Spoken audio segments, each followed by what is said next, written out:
Imaginez une plage battue par le vent. 21 hommes en ligne à genoux, habillés de combinaisons oranges. Derrière eux, des hommes en noir, le visage masqué, tenant des couteaux. Une mer froide, un silence lourd, une tension insoutenable. Cette scène, capturée dans une vidéo glaçante, a fait le tour du monde en février 2015. Mais peu connaissent l'histoire vraie, l'histoire bouleversante de ces 21 martyrs coptes tués pour une seule chose, leur foi.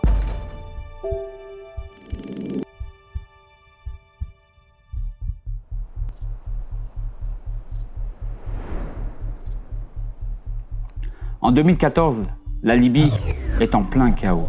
Après la chute de Kadhafi, des milices se disputent le pouvoir et parmi elles, un nouveau monstre émerge, l'État islamique. À Sirte, Daesh impose sa loi, traque les chrétiens, les enlève et les exécute. C'est dans ce climat de terreur que les 21 travailleurs migrants sont repérés, arrêtés, simplement parce qu'ils portent le nom de Yeshua al-Messie, Jésus.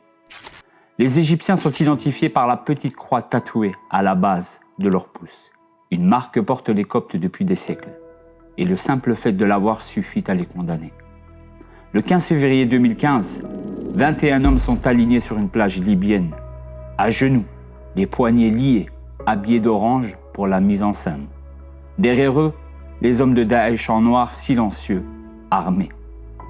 Les caméras tournent, tout est chorégraphié pour la propagande. Mais ce jour-là, la scène leur échappe. Car ce qui devait être un spectacle de domination devient un témoignage éternel. Les bourreaux ne les ont pas tués tous d'un coup, non. Ils les ont exécutés un par un, méthodiquement, cruellement, avec une intention, briser la chaîne. Chacun des martyrs a vu son frère tomber sous la lame.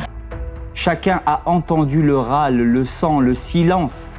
Chacun savait que son tour venait.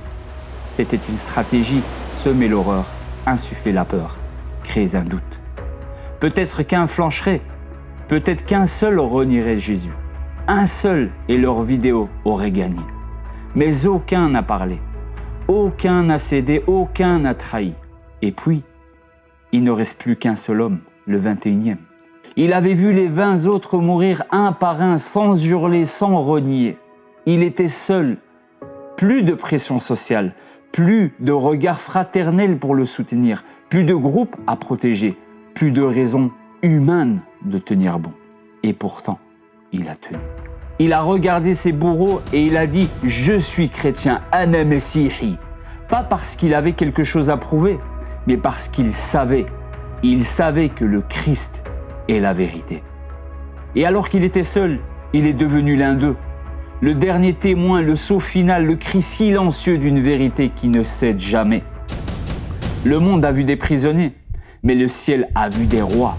Le monde a entendu le silence, mais le ciel a entendu une confession. Ils ne sont pas morts pour une religion, ils sont morts pour un nom, Jésus-Christ. Et leur sang continue de parler, pas vengeance, mais foi, espérance et pardon. Ces 21 hommes n'étaient pas seuls. Et ils ont marché sur une route ancienne, une route tracée il y a 2000 ans, par le sang et la fidélité. Ils ont suivi les pas de Saint Étienne, le premier des martyrs.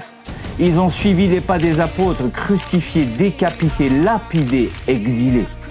Ils ont suivi les pas des innombrables chrétiens connus ou anonymes, morts par amour de la vérité et pour l'avoir annoncé au monde. Mais plus encore, ils ont suivi les pas de Jésus-Christ lui-même, lui qui par amour pour nous n'a pas reculé. Lui qui a accepté le rejet, la couronne d'épines, la croix, pour montrer que l'amour véritable, l'amour inconditionnel, va jusqu'au bout, jusqu'au don total, jusqu'à la vie offerte pour ceux qu'on aime. Les 21 ont compris cela et sur cette plage, dans l'ombre de la haine, ils ont reflété la lumière de la vie.